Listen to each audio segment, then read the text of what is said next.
அனைவருக்கும் வணக்கம்.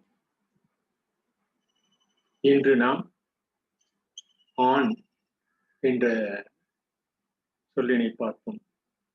ஆண் என்ற சொல் நாம் அனைவரும் அறிந்த ஒன்றுதான். மனித இனம் பிறந்து வளர்ந்து தோன்றி மறையும் என்பது நாம் அனைவரும் அறிந்த ஒன்று.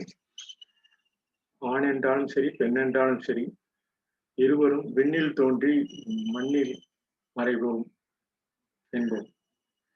என்ன விண்ணில் தோன்றி என்பது? விண் என்பது நாம் ஒவ்வொருவரின் பிறந்த இடமாகிய தாயின் கரு. அது விண் என்றுதான் நாம் சொல்ல வேண்டும். விண்ணில் தோன்றி மண்ணில் மறையும் நம் மனித இனம் விண்ணில் தோன்றிய இந்த கரு என்ற கருமை பொருள் கருந்துளை போன்ற விண் தோன்றுவதற்கும் அந்த கருமை நிறம் ஒரு கருந்துளை என்ற ஒரு அடிப்படை விஞ்ஞான கருத்து ஆதாரமாக தற்பொழுது உள்ளது போல நமக்கு என்றும் தாயின் மடி பெண் என்றே கருதுவோம். அந்த தாயின் மடியை பெண் என்று கருதி நாம் இந்த ஆண் என்ற சொல்லினை மேலும் பார்ப்போம். ஆண் என்ற சொல் நாம் தொகுத்துள்ளது ஆண்ட அவன் ஒவ்வொரு கருவிலும் ஒவ்வொரு அணுக்களிலும் ஒவ்வொரு செல்லிலும் நமது உருவாக்கம் ஆண் பெண் இருவரும் உருவாகி உள்ளது என்பதை அறிவோம். அந்த உரிய ஒரு பாடல் ஆண் பெண் இருவரும் ஆண்டுக்கு ஆண்டு ஆளுமை திறன் ஆண் பெண்களுக்குரியதே என ஆண்டாண்டு நிலைப்படுத்தி ஆண் பெண் இருபாலருக்குரியதாகிறது.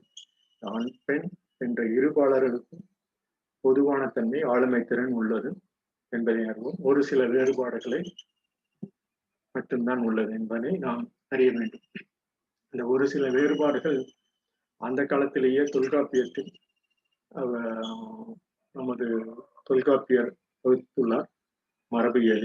மரபியல் என்பது மக்களின் ரசனையை புரிதல் என்போம்.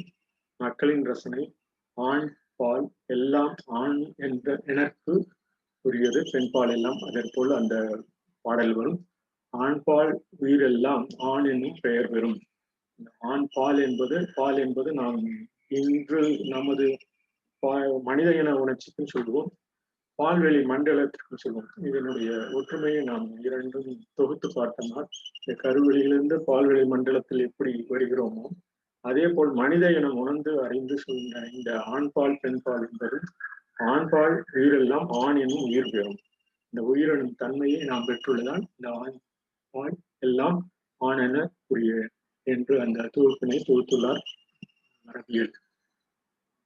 மற்ற ஒரு இருவருக்கும் சம ஒப்புமை உள்ளது. தலைவன் தலைவியர் 10 வகை ஒப்புமை இந்த பாடலில் கூறியுள்ளோம். அந்த பாடலின் விளக்கத்தை முதல் கூறுகிறோம். ஒத்த பிறப்பும் ஒத்த ஒழுக்கமும் ஒத்த ஆண்மையும் ஒத்த ஆண்டும் ஒத்த அழகும் ஒத்த அன்பும் ஒத்த நிறையும் ஒத்த அருளும் ஒத்த அறிவும் ஒத்த செல்வம் ஆகிய 10 வகையும் இவை எல்லாம் கிட்டத்தட்ட அந்த செல்களில் அணுக்களில் அனைத்தும் ஒன்றாகத்தான் தோன்றும், ஒரு சில வேறுபாடுகளை தவிர. ஒத்த பிறப்பும் ஒழுக்கம் ஒன்றே, ஆண்மை ஒன்றே, அந்த ஆண்மை பெண்மையில் தான் ஆண்மை உள்ளது என்பதை அதையும் தொகுத்துள்ள ஒத்த ஆண்டும் ஒத்த அழகும் ஒத்த அன்பும் நிறையும் அருளும் அறிவும் ஒத்த செல்வம் ஆகிய 10 இருவரிடத்தில் இருக்க வேண்டிய ஒப்புமை பகுதிகளாகும் என்று தொகுத்துள்ளார். ஒவ்வொரு ஆணுக்குள்ளும் ஒரு பெண்மை இருக்கிறது, ஒவ்வொரு ஆணுக்குள்ளும் ஒரு பெண்மை இருக்கிறது என்பதை நாம் உணர வேண்டும். இதை ஓஷோ அவர்கள் தனது நூலில் புக் ஆஃப் த மேன் என்ற நூலில் கூறியுள்ளார். அதனால் அதை வெளியே காண்ப அவர்களுக்கு அனுமதிக்கப்படுவதில்லை. அந்த பெண்மையை வெளியே காண்பிக்க அவர்களுக்கு அனுமதி அளிக்கப்படுவதை என்று அந்த நூலில் கூறியுள்ளார். இந்த ஒவ்வொரு ஆண்டும் ஆண் பெண் இருவருக்கும் அந்த சர்வதேச தினம் நவம்பர் 19 என்ற தினத்தை நமது ஆண் ஒரு பகுதிக்காக கூறியுள்ளார். இந்த பாட்டில் 1214 அந்த பாட்டில் பிறப்பே உரிமை ஆண்மை ஆண்டோடு உருவு நிறுத்த காம வாயில் நிறைய அருளே உணர்வோடு திருவன முறையுறு கிளந்தன் ஒப்பினது வகையே பிறப்பு புறம் ஆண்மை, வயது, அழகு, காமநாட்டம், ஒழுக்கம், அருள், உணர்ச்சி, செல்வம் ஆகிய 10 நிலையிலும் ஒத்து இருக்க வேண்டும் என்று கூறும் பாடல். இறுதியாக ஆண்மகன் இக்குணங்களும் எழுந்திருந்தாலும் கடியப்படாது என அறிந்து கொள்ளலாம். இவற்றில் ஒரு சில வேறுபாடுகள் இருந்தால் அது மிகப்பெரிய வேறுபாட்டினை நமது செயலினை நாம் பயன்படுத்தக்கூடாது.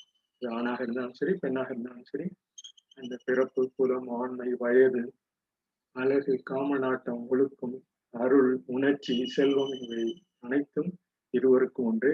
இருவரும் விண்ணில் தோன்றி மண்ணில் மறையும் பண்புடையவர்களே. அந்த பண்பினை ஒவ்வொரு நாளும் நமது நற்செயல்களில் நாம் காமிக்க வேண்டும்.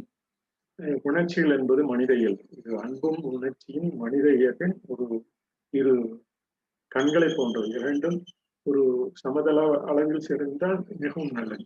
கட்டுப்பாடுகள் என்பது இங்கு பெண்களுக்கும் ஆண்களுக்கும் இருக்கிறது. இருவருக்கும் கட்டுப்பாடு உள்ளது. உணர்ச்சிகள் என்பது மனித இயல்பு. உணர்ச்சிகள் என்பது பெண்களுக்கு மட்டுமே சொந்தமல்ல. ஆணின் உணர்ச்சிகளையும் புரிந்து கொண்டு அதனையும் சமூகம் ஏற்றுக்கொள்ள பழக வேண்டும். உணர்ச்சி என்பதை இருவருக்கும் பொது என்ற அந்த கருத்தினை கொண்டு இந்த நமது உணர்ச்சி, அன்பும் உணர்ச்சியும் எந்த நேரமும் அதனுடைய சமதளத்தில் நாம் எப்படி நடப்பதற்கு ஒரு காலை எடுத்து அடுத்த கால் எடுத்துக்கிறோமோ கிட்டத்தட்ட அதே அளவில் தான் அந்த அன்பும் உணர்ச்சியும் நமது வாழ்வில் நிலை கொள்ள வேண்டும். இதை பாரதியார் கேள்விக்கணையாக தொகுத்துள்ளார்.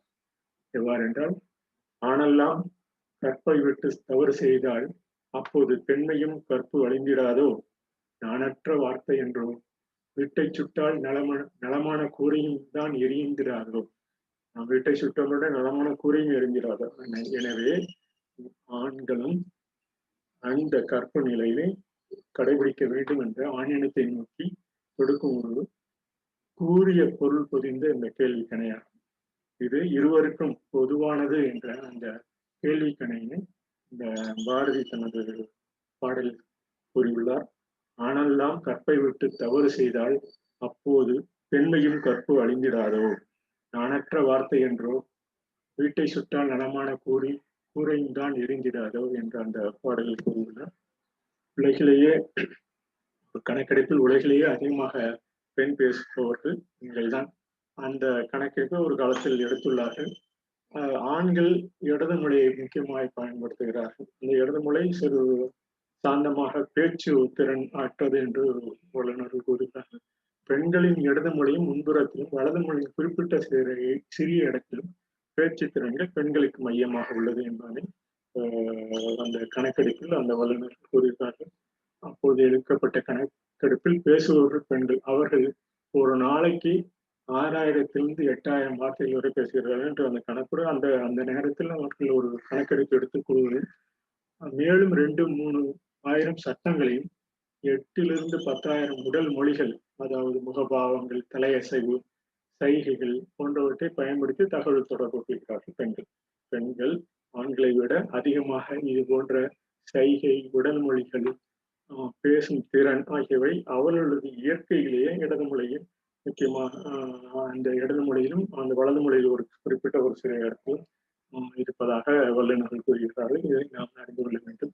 இந்த கற்பை பொதுவில் வைப்போம் என்று நாம் சொல்வது இருவருக்கும் பொருந்தும். இந்த பொது என்ற சொல்லை நாம் பொறுப்புள்ள துணை என கொள்வோம். பொறுப்புள்ள துணையாக ஆண், பெண் இருவரும் தமது வாழ்வினை பொறுப்பான துணை கொண்டு பொறுப்புடன் குடும்பத்தையும் நமது வீட்டு நலனையும் அவரவர்களின் பண்பு நலன்கள், குணநலன்கள் ஆகியவற்றை நாம் சேர்த்தோம் என்றால் நமது சமுதாயம் ஒரு நிலைப்பட்ட பொதுவான ஆண் பெண் இருவருக்கும் உள்ள ஒரு பொது கருத்தினை கொண்ட பொறுப்புள்ள துணையாக நாம் இருப்போம். சம அளவில் அவரவர்களின் குணநலன் ஏற்ப நாம் சம அளவில் இருப்போம் என்று கூறி இந்த பதிவினை நிறைவு செய்கிறேன். கேட்ட அனைவருக்கும் நன்றி.